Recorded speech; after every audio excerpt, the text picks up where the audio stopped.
بسم الله الرحمن الرحيم. الحمد لله والصلاة والسلام على سيدنا محمد وعلى آله وأصحابه أجمعين.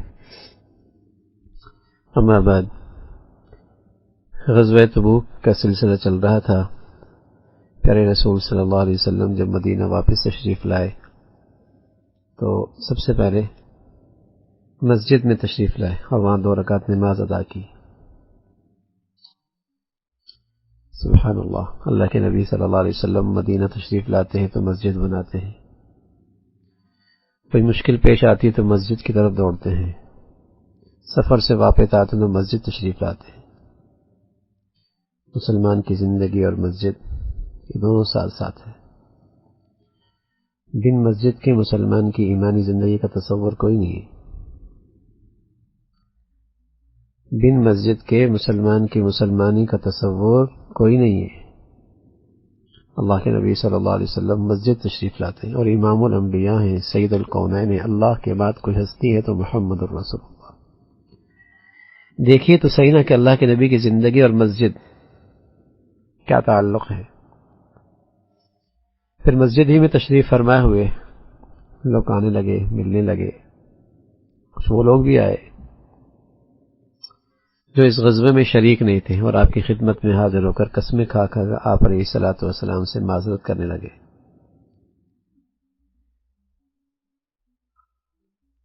آپ علیہ الصلوۃ والسلام نے ان کی ظاہری مدد قبول فرمائی اور اللہ سے ان کی مغفرت کی دعا کی. البتہ 3 مخلص صحابہ جن کے ایمان میں ذرہ برابر بھی شک و شبہ کوئی نہیں، حضرت کعب بن مالک اور ان کے 2 ساتھی، ان کا معاملہ ملتوی فرما دیا. یہاں تک کہ ان کی توبہ کی مقبولیت کی سلسلے میں آیت نازل ہوئی. حضرت کعب رضی اللہ عنہ اپنا واقعہ خود بتلاتے. بخاری میں روایت ہے، فرمانے لگے میرا واقعہ یہ ہے کہ جس زمانے میں غزوہ تبوک میں شرکت کرنے سے میں قاصر رہا، وہ میری زندگی کا وہ موسم تھا کہ میرے پاس خوشحالی بھی تھی اور فارغ البالی بھی تھی. خوشحالی بھی تھی اور فراغت بھی تھی، فرصت بھی تھی. میں روزانہ اس ارادے سے نکلتا کہ ابھی ضروری زمان لے لوں گا، مگر بغیر کچھ لیے واپس آ جاتا. میں اپنے دل میں کہتا ابھی کیا ہے، جب چاہوں گا لے لوں گا. اسی طرح معاملہ ٹلتا رہا یہاں تک کہ لشکر کی روانگی کا وقت قریب آ گیا. رسول اللہ صلی اللہ علیہ وسلم اپنے دیگر مسلمانوں کے ساتھ سفر میں روانہ ہو گئے. اس وقت میری کچھ بھی تیاری نہ ہو سکی، میں تاخیر کرتا رہا. ادھر لشکر تیزی کے ساتھ آگے بڑھتا رہا. معاملہ بہت آگے نکل گیا. میں نے اس کے بعد ارادہ کیا کہ روانہ ہوں، لشکر کو جا لوں، اور کاش کہ میں ایسا کر لیتا، لیکن مجھے توفیق نہیں ہوئی. اس زمانے میں جبکہ مدینہ میں رہا، میرا دل یہ دیکھ کر بہت کڑتا تھا کہ اس موقع پہ مدینہ میں صرف وہی لوگ نظر آ رہے ہیں جو منافق ہیں یا پھر معذور ہیں. وہ شریک نہیں ہوئے، باقی سارے روانہ ہو گئے. جب مجھے معلوم ہوا کہ آپ واپس تشریف لا رہے ہیں تو میں فکر مند ہو گیا اور جھوٹ کا خیال دل میں لانے لگا. میں کہنے لگا کل آپ کی ناراضگی کس طرح سے بچوں گا.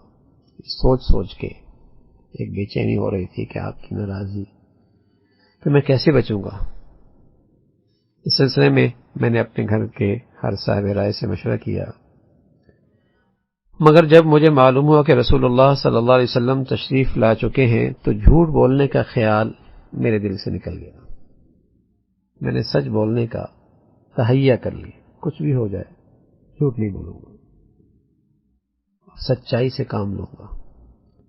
میں حضور علیہ الصلوۃ والسلام کی خدمت میں حاضر ہوا، سلام عرض کیا. آپ علیہ الصلوۃ والسلام مجھے دیکھ کر خفگی کے انداز میں مسکرائے اور فرمایا آؤ. میں آگے بڑھا، پیارے رسول صلی اللہ علیہ وسلم کے سامنے بیٹھ گیا. آپ نے فرمایا تم کیوں پیچھے رہ گئے تھے؟ کیا تم نے سفر کے لیے سواری نہیں خریدی تھی؟ میں نے عرض کیا جی ہاں، اللہ کی قسم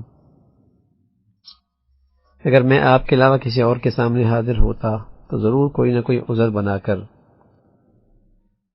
ناراضگی سے بچ سکتا تھا. باتیں بنانا مجھے خوب آتی تھی، لیکن اللہ کی قسم مجھے اچھی طرح معلوم ہے اگر میں اس وقت جھوٹا عذر پیش کر کے آپ کو راضی بھی کر لوں تو اللہ ضرور آپ کو مجھ سے ناراض کر دے گا، یعنی اللہ آپ کو بتا دیں گے۔ البتہ اگر سچ کہوں تو چاہے آپ ناراض ہی کیوں نہ ہو، مجھے امید ہے کہ اللہ میری معافی کی کوئی نہ کوئی صورت پیدا فرما دیں گے۔ واقعی یہ کہ مجھے کوئی عذر نہ تھا، اللہ کی قسم۔ جس وقت میں پیچھے رہ گیا تھا میں صحت مند بھی تھا، خوشحال بھی تھا، فارغ البال بھی تھا، جس پر آپ علیہ الصلوۃ والسلام نے فرمایا یہ شخص سچ کہہ رہا ہے، اچھا اٹھ جاؤ، انتظار کرو یہاں تک کہ اللہ تمہارے معاملے میں کوئی فیصلہ فرما دے۔ میں اٹھ گیا اور میں اپنے قبیلے بنو سلمہ کے لوگوں کو جب یہ بات معلوم ہوئی تو میرے پیچھے پڑ گئے کہ دوسرے لوگوں نے عذر پیش کیا، تم نے ایسا کیوں نہیں کیا، مجھے ملامت کرنے لگے۔ تو ان لوگوں نے دریافت کیا کہ کیا میرا ہی جیسا سلوک اور لوگوں کے ساتھ بھی ہوا ہے؟ انہوں نے بتایا ہاں، 2 لوگ ایسے ہیں، ان سے بھی اللہ کے نبی صلی اللہ علیہ وسلم نے وہی بات کہی جو تم سے کہی ہے کہ جاؤ انتظار کرتے ہیں تمہارے معاملے میں، اللہ تمہارے بارے میں کیا فیصلہ کرتا ہے۔ میں نے پوچھا وہ کون ہے؟ بتایا کہ مرارہ ابن ربیع ہیں، ہلال ابن امیہ ہیں، یہ دونوں نیک آدمی تھے اور دونوں نے غزوہ بدر میں شرکت کی تھی۔ تو میں نے کہا ٹھیک ہے، ان کا اسوہ اختیار کیا جا سکتا ہے، یہ نیک لوگ ہیں، خالص مومن ہیں، خالص ایمان والے ہیں۔ پیارے رسول صلی اللہ علیہ وسلم نے تمام مسلمانوں کو ہم 3 آدمیوں سے بات چیت کرنے سے منع کر دیا، ہمارا بائیکاٹ ہو گیا، لوگ ہم سے کترانے لگے اور ہمارے بارے میں ان کا رویہ بالکل بدل گیا۔ ایسا معلوم ہوتا تھا کہ سرزمین ہی بالکل بدل گئی، دنیا ہی ہمارے لیے بدل گئی، یہاں ہم اجنبی ہو گئے۔ 50 راتیں اس حال میں گزر گئی۔ میرے دونوں ساتھی تو گھر بیٹھے رہے اور رو رو کر اپنا وقت گزار رہے تھے، اپنا وقت کاٹ رہے تھے۔ میں نوجوان تھا، صحت مند تھا، باہر نکلتا، جماعت کے ساتھ نماز پڑھتا، بازاروں میں چلتا پھرتا، مگر کوئی مجھ سے بات نہ کرتا تھا۔ نماز کے بعد آپ علیہ الصلوۃ والسلام مجلس میں تشریف فرما ہوتے، میں آپ کی خدمت میں حاضر ہوتا، سلام کرتا، پھر سوچتا جواب میں آپ کے ہونٹ ہلے ہیں یا نہیں۔ پھر میں آپ علیہ الصلوۃ والسلام کے قریب ہی نماز پڑھتا، دوران نماز نظریں چرا کر آپ کو دیکھتا کہ آپ علیہ الصلوۃ والسلام کی نگاہیں مجھ پر کیسے پڑتی۔ جب تک میں نماز میں محو ہوتا تو آپ میری طرف دیکھتے رہتے اور جو ہی میری توجہ آپ کی طرف ہوتی تو آپ نگاہیں پھیر لیتے۔ انہی دنوں میں ایک روز میں بازار میں گزر رہا تھا کہ شام کے نفتیوں میں سے ایک شخص جو غلہ بیچنے مدینہ آتا تھا وہ پکار کے کہہ رہا تھا کوئی مجھے کعب ابن مالک سے ملاقات کرا دے، پتہ بتا دے۔ لوگ میری طرف اشارہ کرنے لگے، میرے پاس آ کر اس نے مجھے شاہ غسان بادشاہ تھا اس کا خط دیا جس میں لکھا تھا کہ مجھے معلوم ہے کہ تمہارے صاحب نے تمہارے ساتھ زیادتی کا معاملہ کیا ہے، جفا کا معاملہ کیا ہے، تم کوئی ذلیل آدمی تو نہیں ہو، نہ اس لائق ہو کہ تمہیں ضائع کر دیا جائے، تم ہمارے پاس آ جاؤ، ہم تمہارے ساتھ اچھا معاملہ کریں گے۔ خط پڑھ کر میں نے کہا یہ ایک اور بلا نازل ہوئی، یہ ایک اور بڑی آزمائش۔ میں ایک تنور کے پاس گیا اور اس خط کو اس میں جھونک دیا۔ کافر کو کیا ہمت کہ مجھے اپنی حمایت کی یقین دہانی دلا رہا ہے۔ 40 دن اسی حالت میں گزر گئے۔ ایک دن رسول اللہ صلی اللہ علیہ وسلم کا ایک قاصد میرے پاس آیا اور اس نے کہا اللہ کے رسول نے حکم دیا کہ اپنی بیوی سے بھی الگ ہو جاؤ۔ میں نے کہا کیا طلاق دے دو؟ جواب ملا نہیں، بس الگ ہو جاؤ۔ یہی حکم آپ علیہ الصلوۃ والسلام نے بقیہ 2 ساتھیوں کو بھی دیا۔ میں نے اپنی بیوی سے کہہ دیا تم اپنے نیکی چلی جاؤ یہاں تک کہ اللہ تعالیٰ کوئی معاملہ میرے معاملے کے بارے میں کوئی فیصلہ فرما دے۔ اس حالت میں 10 راتیں گزر گئی اور ہمارا بائیکاٹ کا یہ سلسلہ 50 راتوں تک مکمل ہو گیا۔ 50ویں دن صبح کی نماز کے بعد میں اپنے مکان کی چھت پر بیٹھا ہوا تھا۔ میری حالت ویسی تھی جس کا نقشہ قرآن نے کھینچا ہے اور میں اپنی جان سے بیزار تھا۔ زمین اپنی کشادگی کے باوجود میرے اوپر تنگ ہو گئی تھی۔ یکایک میں نے ایک شخص کی آواز سنی جو جبل سلاب پر چڑھ کر زور سے پکار رہا تھا مبارک ہو کعب بن مالک۔ یہ سنتی سجدے میں گر پڑا اور میں نے جان لیا کہ میری اس معافی کا حکم آ گیا ہے۔ پیارے رسول صلی اللہ علیہ وسلم نے فجر کی نماز کے بعد ہم لوگوں کو توبہ کی بارگاہ الہی کے مقبول ہونے کا اعلان فرما دی۔ فجر کی نماز میں آپ نے اعلان فرمایا کہ اللہ نے کعب بن مالک اور ان کے 2 ساتھیوں کی توبہ قبول فرما دی۔ یہ سنتے ہی لوگ ہمیں اس خوشخبری دینے کے لیے آنے لگے اور ہمارے دونوں ساتھیوں کے پاس بھی گئے۔ جب وہ شخص جس نے پہاڑی پر چڑھ کر مجھے خوشخبری دی تھی میرے پاس آیا تو جو جوڑا میرے پاس میں نے پہنا ہوا تھا اسے اتار کر میں نے اسے انعام میں دے دیا، اور اس وقت میرے پاس یہی جوڑا تھا۔ میں نے ایک جوڑا عاریتاً لے کر پہنا۔ رسول اللہ صلی اللہ علیہ وسلم سے ملاقات کے لیے چلا، راستے میں لوگ جوک در جوک مجھ سے ملتے اور قبولیت توبہ کی مجھے مبارکباد دے رہے تھے۔ میں مسجد نبوی میں داخل ہوا تو دیکھا کہ رسول اللہ صلی اللہ علیہ وسلم تشریف فرما ہے، لوگ آپ ایک گرد حلقہ لگا کے بیٹھے ہیں۔ مجھے دیکھتے ہی طلحہ ابن عبید اللہ رضی اللہ تعالیٰ بھاگتے ہوئے آئے اور مجھ سے مصافحہ کیا، مبارکباد دی۔ ان کے علاوہ مہاجرین میں سے کوئی نہیں اٹھا۔ میں طلحہ کا یہ احسان کبھی نہیں بھول سکتا۔ میں نے رسول اللہ صلی اللہ علیہ وسلم کی خدمت میں سلام عرض کیا۔ اس وقت آپ کا چہرہ خوشی سے چمک رہا تھا۔ پیارے رسول صلی اللہ علیہ وسلم ہونا مبارک ہو، آج کا دن تمہاری زندگی کا سب سے بہتر دن ہے۔ میں نے عرض کیا، یہ معافی آپ کی طرف سے ہے یا اللہ کے رسول؟ اے اللہ کے رسول، یا اللہ کی طرف سے؟ یہ معافی آپ کی طرف سے ہے اللہ کے رسول یا اللہ کی طرف سے؟ پیارے رسول صلی اللہ علیہ وسلم نے فرمایا، اللہ کی طرف سے ہے۔ میں نے عرض کیا، اللہ کے رسول، قبولیت توبہ پر میری خواہش ہے کہ میں اللہ اور اس کے رسول کے لیے اپنا سارا مال خرچ کر دوں، خیرات کر دوں۔ مجھے بھی اتنی خوشی ہوئی، اللہ نے مجھ پر اتنی مہربانی فرمائی۔ میں نے عرض کیا، یا رسول اللہ، میں سارا مال خیرات کر دوں اپنا۔ پیارے رسول صلی اللہ علیہ وسلم نے فرمایا، بہتر ہے کچھ مال روکے رکھو۔ میں نے عرض کیا، اللہ کے رسول، میری نجات جو ہوئی ہے صرف سچ بولنے کی وجہ سے ہوئی ہے، اور میں آئندہ زندگی میں ہمیشہ سچ بولوں گا۔ سچائی پر اتنا بلند مقام حضرت کعب بن مالک اور ان کے ساتھیوں کو ملا، قیامت تک اللہ نے ان کی سچائی کا اعلان قرآن میں فرما دی، اور یہ آیتیں آئی، لقد تاب اللہ علی النبی والمہاجرین والانصار الذین اتبعوه فی ساعۃ العسرہ الی آخرہ، کہ اللہ نے معاف کر دیا۔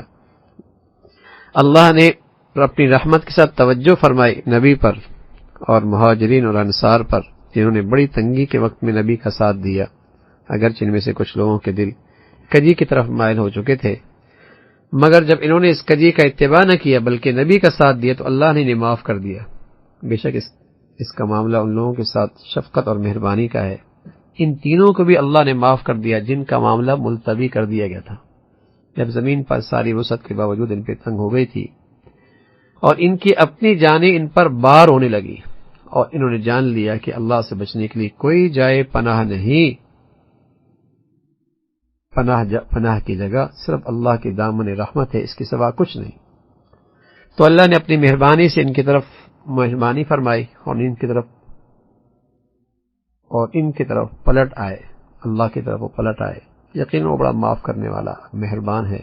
اے لوگو، اے ایمان والو، اللہ سے ڈرو اور سچوں کے ساتھ رہو، کونوا مع الصادقین۔ یہ بہت بڑا پیغام ہے اس واقعے میں۔ ایمان بچانا ہے، تقوی کی زندگی بچانی ہے، تو اپنا اٹھنا بیٹھنا، اپنی عقیدت، اپنی محبت، اپنی نشست و برخاست، اپنا تعلق سچوں کے ساتھ بناؤ، جن کا عقیدہ سچا، جن کا کردار سچا، جن کی سیرت سچی، جن کا عمل سچا، جن کا قول و فعل سچا۔ کونوا مع الصادقین، سچوں کے ساتھ ہو جاؤ۔ تو یہ غزوہ تبوک کا یہ معاملہ تھا۔ اب اس میں بہت ساری چیزیں ہمارے سامنے ہیں، بہت ساری نصیحتیں ہیں۔ اسلام کو جب جزیرہ عرب میں اسلام پھیلنے لگا اور اسلام کا اقتدار دلوں پر بھی جسموں پر بھی قائم ہونے لگا، تو روم کے نصارہ دور بیٹھے ہوئے تھے، لیکن وہ خوف زدہ ہو رہے تھے، انہیں تشویش لائق ہو رہی تھی کہ جو جزیرہ عرب میں جو کچھ ہو رہا ہے، اس سے ہمارا ملک، ہماری سرحدیں بھی محفوظ نہیں رہیں گی۔ تو رومیوں نے جو نصرانیت عیسائیت قبول کی تھی، وہ اس لیے نہیں کہ وہ دل سے عیسائیت پر ایمان لائے تھے، بلکہ صرف دائیں بائیں کے قوموں کو اپنے زیر اقتدار لانے کے لیے، زیر اثر لانے کے لیے انہوں نے یہ نصرانیت قبول کی تھی۔ یہ وجہ ہے کہ انہوں نے نصرانیت کی تعلیمات میں بت پرستی کی آمیزش کر رکھی تھی اور بہت سی بے بنیاد اور باطل چیزوں کا اضافہ کر رکھا تھا۔ اسلام جس کی طرف تمام انبیاء علیہ الصلوۃ والسلام دعوت دیتے آئے ہیں، یہ اس لیے آیا ہے کہ وہ لوگوں کو اللہ کے علاوہ ہر اقتدار کی ماتحتی سے نکال دے اور ان پر اللہ کے حکم کے علاوہ کسی کا حکم اور اللہ کے اقتدار کے علاوہ کسی کا اقتدار نہ چلے۔ اسلام اس لیے آیا ہے کہ یہ صرف اللہ کے حکم کے تحت آ جائے، لوگوں کی غلامیت سے نکل کر اللہ کی بندگی میں آ جائے۔ اسلام دنیا میں اس لیے آیا، اور ان پر اگر اقتدار، اگر کسی کو غلبہ ہے تو وہ اللہ کو اور اللہ کے حکم کو حاصل ہے۔ یہ رومی جنہیں نصرانیت کے تمام حقائق کا علم تھا، وہ اسلام کے اس آخری پیغام کی اہمیت سے بھی خوب واقف تھے اور انہیں اچھی طرح معلوم تھا، اور اس کی تہ میں وہ بات جانتے تھے کہ اس کا نتیجہ آئندہ کیا ہونے والا ہے۔ اسلام کو جب اقتدار مل رہا ہے اور غلبہ ہو رہا ہے اور پھولتا پھلتا جا رہا ہے، تو آگے اس کا نتیجہ کیا ہونے والا ہے وہ خوب جانتے تھے۔ اس لیے انہوں نے ایک بڑی فوج اکٹھی کی اور مکہ کی فتح اور جزیرہ عرب پر اسلام کے غلبے کی خبر نے انہیں پریشان کیا، تو انہوں نے ایک بہت بڑی فوج شام اور حجاز کے درمیان اکٹھی کر لی کہ شاید وہ اس طرح اس دین کی پیش رفت کو اس میں کوئی رکاوٹ ڈال سکیں اور اس کا راستہ روک سکیں۔ رومیوں کی اس تیاری کا تقاضا یہ تھا کہ مسلمان بھی ان کی مسلمانوں کے ساتھ زبردست جھڑپ ہو، لیکن اللہ کی حکمت یہ ہوئی کہ اس غزوے میں مسلمانوں کا کوئی جانی نقصان نہیں ہوا، بلکہ صرف مدینہ سے تبوک جاتے ہوئے ایک طویل سفر، تھکا دینے والی مسافت، اور پھر وہاں سے واپسی پہ آنے والی شدید جسمانی تکلیفیں، بس یہ برداشت کرنے پڑی، اور اللہ رب العزت نے ان تھکاوٹوں پر اور ان مشقتوں پر بھی مسلمانوں کی فتح کا فیصلہ فرما دیا۔ اس پر مشقت غزوے میں شریک ہونے والوں نے اپنا مال خرچ کیا، پریشانیاں اٹھائی، عیش و آرام کے بہترین اوقات اپنا اللہ کی نظر کر دیا، سخت تکلیفیں اٹھائیں۔ انہوں نے اللہ پر ایمان اور اس سے سچی محبت کا ثبوت پیش کیا، تو پھر اللہ نے ان کی مدد اور نصرت بھی خوب فرمائی، اور اللہ رب العزت نے فتح عطا فرمائی۔ اس تبوک کے میدان میں موقع پہ مسلمانوں نے مالی جہاد کا بھی خوب مظاہرہ کیا۔ دشمنان اسلام کے خلاف جہاد صرف جنگ سے نکلنے سے جنگ کے لیے جنگ ہی کی صورت میں نہیں ہوتی، بلکہ کسی موقع پہ جہاد بالسیف کے ساتھ انفاق اور مالی قربانی کی بھی بڑی ضرورت ہوتی ہے۔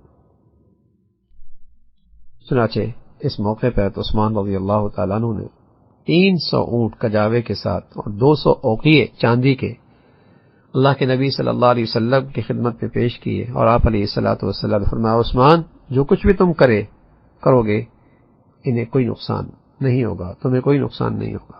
اس سے عثمان کی فضیلت کا پتہ لگتا ہے، اور یہی نہیں بلکہ اس جملے میں ان لوگوں کے لیے بڑی زجر ہے، تنبیہ ہے جو عثمان کے زمانہ خلافت میں ان کی سیاست پہ تنقید کرتے ہیں اور اپنا دل سیاہ کرتے ہیں، زبانیں گندی کرتے ہیں، اپنی تحریریں سیاہ کرتے ہیں۔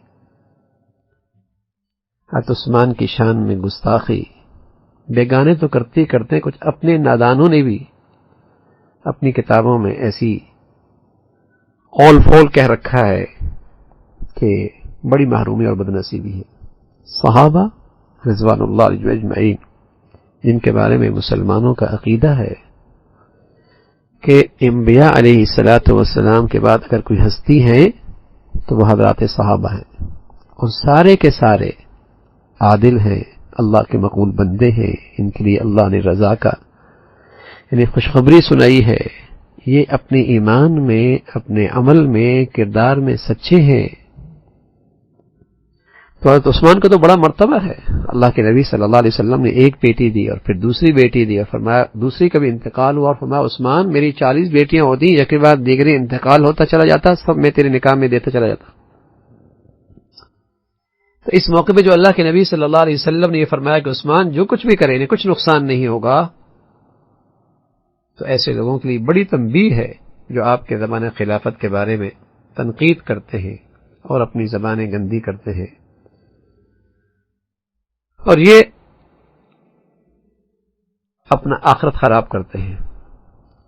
یہ لوگ جو پارسائی کے بلند برجوں پہ رہتے ہیں، اپنے آپ کو پارسائی کے بلند مقام پہ رکھ کر حضرت عثمان اور ان کی سیاست پر حکم لگائیں، یہ ان کے اندرونی مرض کی نشاندہی ہوتی ہے کہ ان کا اندر خراب ہے، کہ ایسی پاکیزہ ہستیوں پر ان کی زبانوں سے تان اور تشنیع اور گستاخی اور بے ادبی کے کلمات نکلتے ہیں۔ حضرت عثمان رضی اللہ عنہ اپنے زمانہ خلافت میں کچھ بھی کیا، لیکن جو شخص ان کے بارے میں رسول اللہ صلی اللہ علیہ وسلم کا یہ ارشاد سنے کہ آج کے بعد عثمان جو کچھ کرے انہیں کچھ نقصان نہ پہنچے گا، اس کے بعد بھی وہ ان پر تنقید کرے اور ان کی سیاست کو غلط قرار دے، تو اس نے اس کا کیا ادب ملحوظ رکھا؟ اللہ کے نبی صلی اللہ علیہ وسلم کے اس فرمان کا اس نے کیا ادب ملحوظ رکھا؟ اور اس کی نظر میں اللہ کے نبی صلی اللہ علیہ وسلم کی اس ارشاد کی کیا اہمیت رہی؟ تو حضرت عثمان نے رضی اللہ تعالیٰ عنہ نے اس موقع پہ بہت بڑا جہاد بالمال کیا اور بہت کچھ مجاہدین کے لیے پیش کیا۔ اسی طرح اس واقعے کے اندر ہمارے سامنے یہ چیز بھی نظر آتی ہے کہ منافقین کا مزاج ہے کہ وہ ہمیشہ اسلام اور اہل دین کے خلاف سازشوں میں رہتے ہیں۔ اللہ کے کلام نے اس غزوہ تبوک کو بڑی اہمیت دی ہے، بلکہ اتنی اہمیت کسی غزوے کو نہیں دی۔ سورۃ توبہ میں اس کے بارے میں بہت ساری آیات ہیں، بلکہ بہت سے صفحات ہیں، اور بہت ساری آیات اس میں اللہ کے راہ میں جان و مال کے ذریعے جہاد کی اہمیت بیان کی گئی اور واضح کیا گیا کہ یہی مسلمان کے اسلام کی صداقت کی واحد دلیل اور مؤمنین اور منافقین کے درمیان بنیادی فرق ہے۔ اس لیے مسلمانوں پہ لازم ہے کہ اگر وہ واقعی مسلمان ہے تو پھر اللہ کی راہ میں جو تکلیفیں اور پریشانیاں آتی ہیں انہیں ہیچ سمجھے، اس راہ کی اسے تحفہ سمجھے، اللہ کی راہ کے یہ تحائف سمجھے۔ اسی طرح ان آیات میں منافقین کے بارے میں تفصیل سے ذکر موجود ہے کہ یہ سازشی ہیں، یہ ہمیشہ مسلمانوں کو پیٹھ کے پیچھے سے چھرا گھونپتے ہیں، اسلام اور مسلمانوں کے خلاف ہمیشہ پروپیگنڈا کرنے میں آگے ہوتے ہیں۔ تو اس سے مقصود یہ ہے کہ ہر زمانے کے مسلمانوں پر نفاق اور اہل نفاق کی خطرناکی صاف ہو جائے، ہر ہمیشہ مسلمانوں کو پتہ چل جائے کہ یہ طبقہ، یہ گروہ کتنا خطرناک ہے، اور یہ مجاہدہ اور اللہ کے راہ میں یہ قربانی، یہ مومن اور منافق کے درمیان فرق کرنے والا ایک تھرمامیٹر ہے، ایک کسوٹی ہے۔ اس موقع پہ کئی ساری آیتیں سورۃ توبہ کے اندر اس غزوے کے متعلق ہیں۔ پھر رسول اللہ صلی اللہ علیہ وسلم اس غزوے میں حجر کی وادی کے پاس سے گزرے اور تیز رفتاری کے ساتھ گزرے۔ اسی بات معلوم ہوئی کہ قوموں کے تباہ شدہ علاقوں سے جب گزرنے کا وقت مسلمانوں کو آئے تیزی کے ساتھ گزرے اور اللہ سے پناہ مانگے کہ اے اللہ ہمیں اس قسم کے عذاب سے ہمیشہ محفوظ فرما۔ رسول اللہ صلی اللہ علیہ وسلم کا اسوہ ہمیں یہی بتاتا ہے۔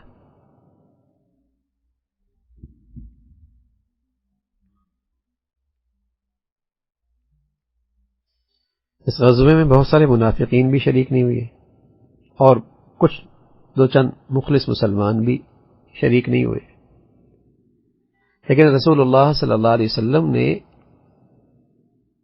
منافقین اور سچے ایمان والوں کے ساتھ معاملہ جو کیا وہ معاملہ الگ الگ کیا کہ منافقین آئے عذر تراشے، آپ نے ان سے درگزر فرمایا اور ان کی ظاہری معذرت قبول فرمائی اور ان کا دل کا معاملہ اللہ کے حوالے کر دیا۔ اہل ایمان کی بھی یہ مختصر تعداد پیچھے رہ گئی تھی، ان کے دل شک اور نفاق سے پاک تھے۔ انہوں نے آئے حضور علیہ الصلوۃ والسلام کی خدمت میں، نہ عذر تراشا نہ جھوٹ بولا، بلکہ اپنی کوتاہی کا اعتراف کیا، عفو اور درگزر کے طالب ہوئے۔ اس کے باوجود آپ علیہ الصلوۃ والسلام نے انہیں معاف نہیں کیا بلکہ سزا دی، اور سزا بھی کتنی سخت۔ یہ کیوں ہوا؟ دیکھیے بھائی کہ آپ علیہ الصلوۃ والسلام نے منافقین کے ساتھ نرمی اور درگزر کا، اور سچے مسلمان کے ساتھ سختی اور سزا کا معاملہ، بہت کچھ ہمارے سیکھنے کے لیے اس میں چیزیں۔ اس کا جواب یہ ہے کہ اس موقع پہ سختی اور کرختگی اعزاز اور قدر افزائی کا ایک نمونہ تھا،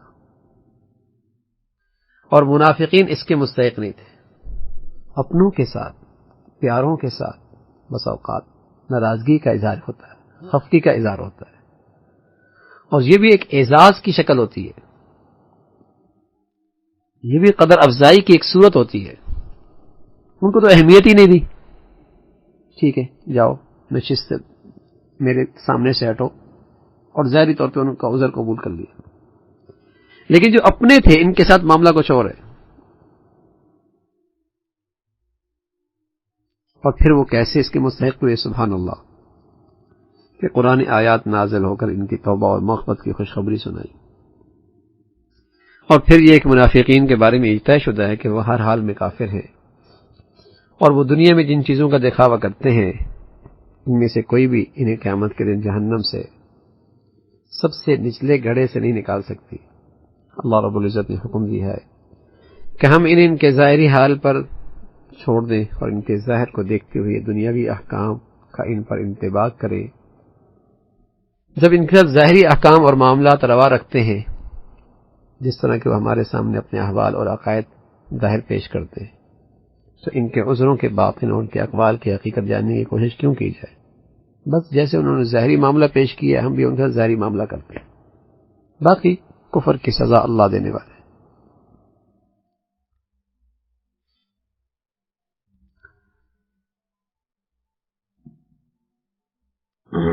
اسی طرح اللہ رب العزت بھی سبحان اللہ، جب بندہ مومن کوئی کوتاہی کرتا ہے نا، اور اللہ کا کوئی پیارا اس سے کوئی لغزش ہوتی ہے، تو اللہ کی طرف سے بھی اس کی سرزنش فوراً ہوتی ہے،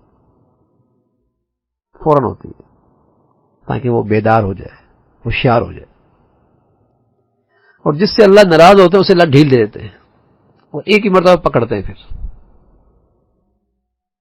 یہ بات بڑی سمجھنے کی ہے۔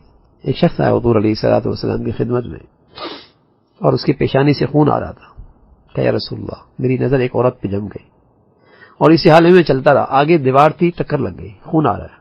آپ نے فرمایا اذا اراد اللہ بعبد خیرا اجل له العقوبہ، جب اللہ کسی بندے کی بھلائی چاہتا ہے تو اس کو جلدی سرزنش فرماتے ہیں، جلدی تنبیہ فرماتے ہیں، جلدی سزا ملتی ہے، تاکہ یہ بیدار ہو جائے۔ ایک دور تھا مسلمان بیدار بھی ہوتا تھا کہ کوئی غلط کام کرتا، کوئی غلط بولتا، کسی کو تکلیف دیتا، اور پھر اس کا ریئیکشن زندگی میں دیکھتا تو فوراً اسے خیال ہوتا، اچھا آج میں نے وہ کیا نا، اس کا نتیجہ میں نے دیکھ لیا ہے، آج میں نے غلط بیانی سے کام لیا نا، اس کا نتیجہ میں نے آج دیکھ لیا ہے۔ تو پہلے تو مسلمانوں کو فوراً اس کا احساس بھی ہوتا تھا۔ تو اللہ کا بھی اپنے پیاروں کے ساتھ یہ معاملہ ہے کہ سرزنش جلدی فرماتے ہیں۔ اور رہا وہ شخص جو اللہ کی نگاہ سے گر جائے اور اس کے نزدیک اللہ کے ہاں اس کی کوئی وقت نہ ہو، وہ گناہوں کے لیے اسے کھلی چھوٹ دے دیتا ہے اللہ میاں۔ اور جب وہ کوئی گناہ کرتا ہے، اس پر اسے سزا دینے کے بجائے بس اوقات انعام دیتا ہے، گناہ کرتا ہے اسے انعام ملتا ہے۔ فلما نسوا ما ذکروا به فتحنا علیہم ابواب کل شیء، نافرمانی کر رہا ہے اور نعمتوں کے دروازے کھل رہے ہیں۔ تو یہ اللہ کا بھی معاملہ ہے۔ اگر یہ بات سمجھ میں آئے تو بس اوقات دیندار آدمی پر تکلیفیں آتی ہیں تو بہت پریشان ہوتا ہے، نیک بھی ہے اور تکلیف آ رہی ہے۔ تو اس حقیقت کو آپ کے سامنے رکھے گا اور سمجھے گا کہ یہ بھی اللہ کا ایک پیار کا انداز ہے، کسی چیز کے معاملے میں مجھے بیدار کرنا چاہتے ہیں مجھے جگانا چاہتے ہیں، مجھے خبردار کرنا چاہتے ہیں. اللہ رب العزت نے اس کی توفیق نصیب فرما دے. پھر کعب رضی اللہ تعالیٰ کی آزمائش ایک بڑی آزمائش وہ ہم نے دیکھی، لیکن اس بڑی آزمائش میں نہ ان کے دل سے اللہ کی محبت میں کمی ہوئی، نہ اللہ کے رسول کی محبت میں کمی آئی.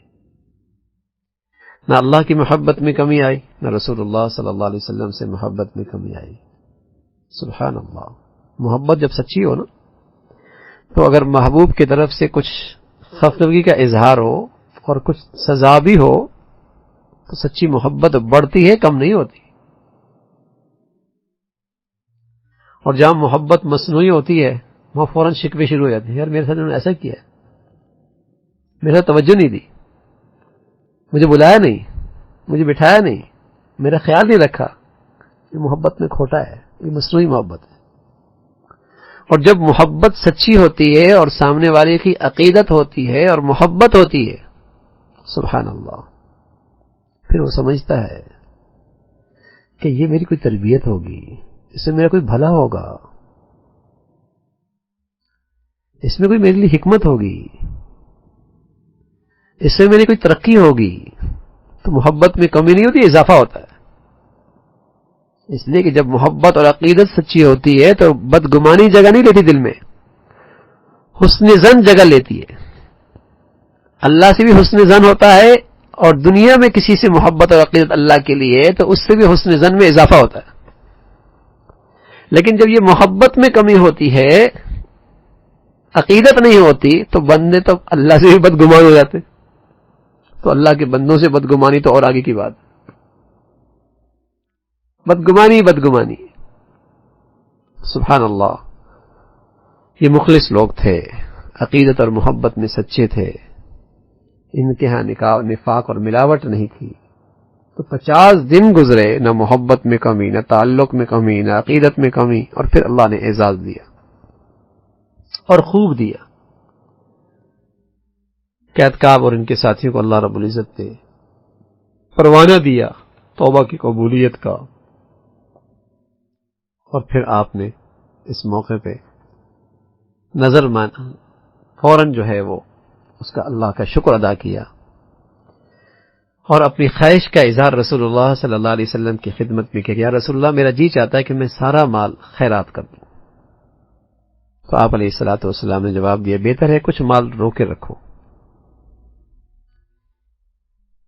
کیونکہ یہ نظر نہیں مانی تھی، بلکہ اس وقت بطور شکر کے اور اللہ کے اس انعام پہ صدقہ خیرات کرنا چاہتے تھے. اس لیے آپ علیہ الصلوۃ والسلام نے فرمایا کہ ایسا کرو کہ کچھ رکھ لو، کچھ صدقہ کر دو. تو یہ ساری چیزیں اس واقعے میں ہمارے سامنے آئی. سبحانک اللہم وبحمدک، نشہد ان لا الہ الا اللہ، نستغفرک ونتوب الیک.